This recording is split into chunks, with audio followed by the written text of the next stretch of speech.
Da, da, da, da.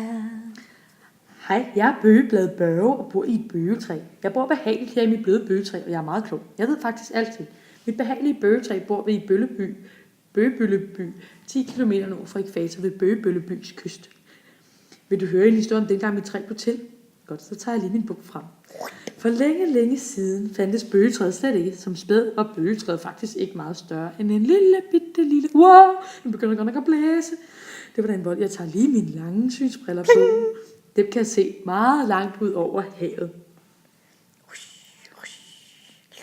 Tropiske orkaner eller cykloner opstår typisk i områder lidt nord og syd for ekvator. De udvikles i områder med havvand på 20-27 grader. Luften over det varme havvand bliver opvarmet, så det stiger op til en stor mængde vand. Når den varme luft er steget op, vil det kolde luft søge ind mod lavtrykket og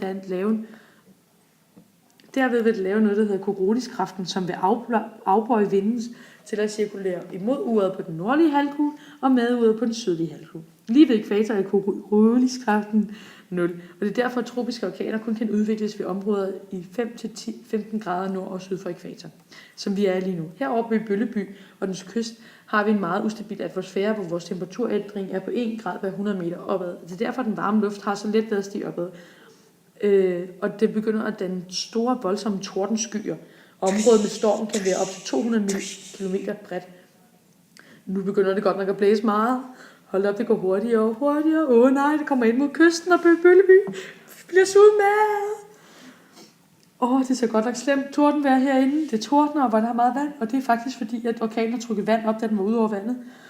Nej, det betyder, at vandstanden ved Bøgebøllebys kyst bliver højere, og Bøgebølleby kan blive oversvømmet af Bøgebølleflod og Bøgebøllesøen. Og bare der ikke kommer for meget vand i Bøgebøllebjergområdet, så der skal ske mudderskred, og folk nedenunder kan blive fanget.